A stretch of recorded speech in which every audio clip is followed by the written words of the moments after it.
महाराष्ट्रामध्ये मराठी बोललीच पाहिजे, महाराष्ट्रामध्ये मराठी बोललीच पाहिजे। मी एकच सांगेन आहे, या महाराष्ट्रात जर तुम्हाला व्यवसाय करायचा असेल, मग तो रिक्षा चालक असो किंवा टॅक्सी चालक असो, त्याला मराठी आलंच पाहिजे, मराठीचा त्याने आदर केला पाहिजे। तो काय व्यवसाय करतो या मराठी माणसाच्या जीवावर करतोय, त्याची मुलं शिकत आहेत या मराठी माणसाच्या जीवावर करतो। आम्हाला त्याला मराठी येत नसेल तर शिकावं त्यांनी, पण मुजोरी दाखवाय नाही। मुजोरी हा मराठी मनुष्य कधी खपून घेणार नाही। तसंच परिवहन मंत्र्यांचा पण आम्ही आभार मानतो, कारण त्यांनी 1 मेपासून मराठी आलं पाहिजे, नाही तर परवाना रद्द केला जाईल। माझं म्हणणं की परवाना रद्द करू नका, त्याला मराठी शिकवण्यासाठी आपण क्लासेस चालू करूया आणि त्याचा व्यवसाय वाढेलच। कारण शेवटी त्यांनी या रिक्षावरती बँकांचं कर्ज घेतलेलं आहे, परवाना रद्द होणार नाही, कारण त्या बँका मग डबघाई जातील। आपल्याला या मराठी मनुष्य कोणाचीही मुजोरी बळजबरी कधी सहन करणार नाही।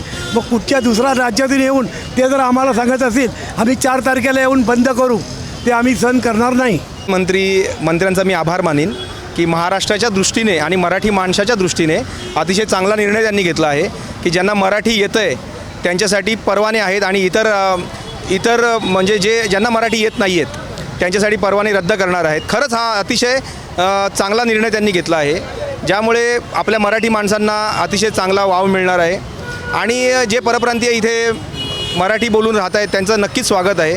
पण जे मुजोरपणाने सांगतात की आम्ही संप करू, आमच्यामुळे महाराष्ट्र चालतो आहे, आम्ही गेलो तर हा धंदा ठप्प होईल, तर त्यांनी या गैरसमजामध्ये राहू नये। जर ते निघून गेले, मी तर म्हणतो निघून जावं, महाराष्ट्र कसा थांबतो आहे ते आम्हाला पण बघायचं आहे आणि अशांना आम्ही शिवसेना स्टाईलनी कसं उत्तर देऊ, कसं प्रत्युत्तर देऊ हे आम्हाला चांगलंच माहिती आहे। त्यामुळे 4 मेच्या दिवशी मराठी माणसांना, इतर कोणत्याही नागरिकांना ह्या रिक्षा संपानी कोणताही फरक पडणार नाही। वेळ पडली तर आमचे शिवसैनिक आम्ही स्वतः रिक्षा हातात घेऊ आणि आम्ही चालवायला लागू, पण मराठी माणसांना आणि इतर कोणाला नागरिकांना याचा अजिबात त्रास होणार नाही आणि शक्यतो हा संपही होणार नाही याची मला खात्री आहे। धन्यवाद।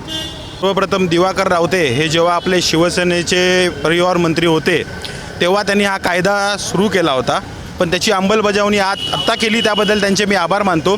सर्वप्रथम आपण एकच लोकांची मागणी आहे की महाराष्ट्रात जर आपण राहतो आहे, महाराष्ट्रात जर आपण कमवतो आहे, आज आपल्या महाराष्ट्रात राहिल्यामुळे आपल्या मुलांचं, आपलं घरचं सगळं उदरनिर्वाह या महाराष्ट्रात राहून आपण कमवतो आहे, तर या महाराष्ट्रात राहिलेल्या लोकांनी महाराष्ट्रातली भाषा ही शिकणं गरजेचं आहे। कारण ज्या देशात, या प्रांतात आपण राहतो तिकडची भाषा आपल्याला आली पाहिजे। ही काय कुठली सक्तीची नाही, ही आपल्याला प्रत्येकाची आत्महत्या असली पाहिजे की मी या महाराष्ट्रात कमवतो त्यामुळे मला मराठी बोलता आलंच पाहिजे, ही प्रत्येकाची आत्महत्या। असे बरेचसे रिक्षावाले आहेत ना जे उत्तर प्रदेशमधनं आहेत, मध्य प्रदेशमधनं आहेत, कर्नाटकमधनं आहेत, ते बोलतात ना मराठी, त्यांना कमीपणा वाटत नाही ना मराठी बोलायला। मग आपल्या लोकांना, इथे येणाऱ्या लोकांना मराठी बोलता आलं पाहिजे। त्यांच्यावरती काय बळजबरी आहे, पण त्यांनी मराठी बोललं पाहिजे, शिकलं पाहिजे। हां, 2 दिवसात लगेच येणार नाही, पण जे लोक 20-20 वर्ष 10-10 वर्ष राहतात त्यांना मराठी येत नाही, ही त्यांची मुद्दामून केलेली खोटी गोष्ट आहे। मराठी ही त्यांना येते पण त्यांना बोलायची नसते आणि खास करून आपल्या मराठी माणसांना देखील सांगायचं की तुम्ही रिक्षावाल्यांशी संवाद करताना त्यांनी देखील मराठीमध्ये हा संवाद केला पाहिजे। बाकी जो काय 4 तारखेला जो संप होणार आहे त्या संपाला आम्ही पूर्णपणे तयारीने उतरणार आहेत। आमचे रिक्षाचालक सेनेचे, महाराष्ट्र रिक्षाचालक सेनेचे सर्व पदाधिकारी आहेत, सर्व कार्यकर्ते आहेत, हे त्या संपामध्ये अजिबात नसणार आणि ते या मुलुंडमध्ये किंवा महाराष्ट्रातल्या कुठल्याही कानोकोपऱ्यामध्ये लोकांना त्रास होणार नाही याची काळजी शिवसेना उद्धव बाळासाहेब ठाकरे पक्षाच्या वतीने आम्ही सर्वजण घेऊ। जय हिंद, जय महाराष्ट्र। मुळात तुम्ही एक लक्षात घ्या की राज्यांची निर्मिती हीच भाषावार झालेली आहे। जर महाराष्ट्राची भाषा मराठी नसणार तर मग काय असणार, हा प्रश्न आहे। महाराष्ट्राची निर्मिती होऊन आज 60 वर्ष झाली आणि त्यानंतर जर हा असे प्रश्न निर्माण होत असतील तर त्याच्यापेक्षा जास्त दुर्दैव नाही आहे। आज महाराष्ट्रात येऊन जर कोणी सांगत असतील की आम्ही 15 वर्ष 20 वर्ष महाराष्ट्रात राहतो आणि आम्ही मराठी शिकणार नाही, मराठी बोलणार नाही, तर या मुजोरी विरोधात शिवसेनेचं हे पाऊल आहे। आणि 4 तारखेला जर कोणी सांगत असेल की आम्ही संपावरती जाऊ, आम्ही मराठी बोलणार नाही, तर हा संप हा कसा सपशेल फेल ठरेल याची संपूर्ण जबाबदारी शिवसेना पक्षाची असेल। एकाही मराठी माणसाला, महाराष्ट्रातील एकाही जनतेला या संपाचा त्रास होणार नाही याची जबाबदारी ही शिवसेना उद्धव बाळासाहेब ठाकरे पक्षाची असेल। संपूर्ण पदाधिकारी, शिवसैनिक हे 4 तारखेपासून हे जे आपले रहिवासी आहेत त्यांना कुठेही जाण्यासाठी जी सोय असेल त्याची जबाबदारी आम्ही घेत आहोत। तुम्ही विचार करा की दक्षिणेमध्ये तिकडचे जे राज्य आहेत तिकडे जाऊन तुम्ही मुजोरी करू शकतात का? नाही. तिकडे जाऊन तुम्ही जर बघाल तर पर्यटकसुद्धा जर गेलात तर तिकडे तुम्हाला हिंदी बोलता येत नाही. ते त्यांच्या भाषेचा मान ठेवतात. मग आपल्या मुंबईत आणि आपल्या महाराष्ट्रातच का मराठी भाषेचा अपमान चालतो? कारण आपले राज्यकर्ते यांनी इतके वर्ष हा अपमान सहन केलेला आहे आणि यापुढे शिवसेना उद्धव बाळासाहेब ठाकरे हा पक्ष मराठी भाषेचा अपमान कदापि सहन करणार नाही. नमस्कार, जय महाराष्ट्र.